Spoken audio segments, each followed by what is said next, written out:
নমস্কাৰ আপোনালোক সকলোকে ডাটা নিউজলৈ স্বাগতম জনাইছোঁ।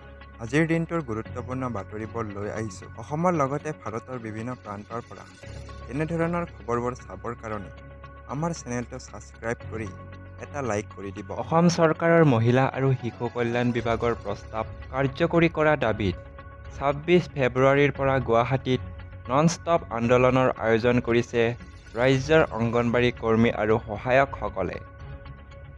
এই আন্দোলনৰ সমৰ্থনত ৰাজ্যৰ সকলো জিলাতে প্ৰতিদিনে হাজাৰ হাজাৰ অংগনবাড়ী শ্ৰমিক আৰু সহায়কাৰীয়ে প্ৰতিবাদ সাব্যস্ত কৰাৰ লগতে অন্যান্য শ্ৰমিকসকলেও সংহতি প্ৰকাশ কৰিছে।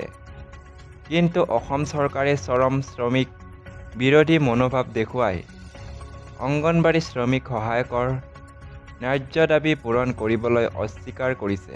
উল্লেখযোগ্য যে এই মহিলা কৰ্মচাৰীসকলে চৰকাৰী সেৱা আগবঢ়ায়, কিন্তু তেওঁলোকে বিনিময়ত মজুৰি বা দৰমহা নাপায়, মাত্ৰ অলপ সন্মানহে যোগান ধৰে।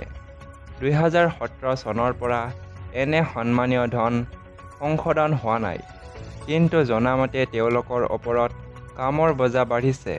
ICDSকে ধৰি বিভিন্ন আঁচনি ৰূপায়ণৰ বাবে এই অংগনবাড়ী কৰ্মী সহায়িকাসকলৰ ভূমিকা অপৰিহাৰ্য।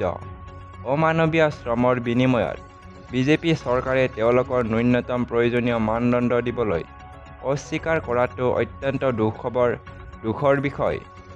মহিলা আৰু শ্ৰমিকক ন্যায় দিয়াৰ দাবী কৰা বিজেপি চৰকাৰৰ এনে আচৰণ অতি নিন্দনীয়। CPIMৰ অসম ৰাজ্যিক সমিতিয়ে অংগনবাড়ী শ্ৰমিক সহায়কাৰীৰ ন্যায্য দাবী আৰু তেওঁলোকৰ বীৰ আন্দোলনক পূৰ্ণ সমৰ্থন প্ৰকাশ কৰিছে।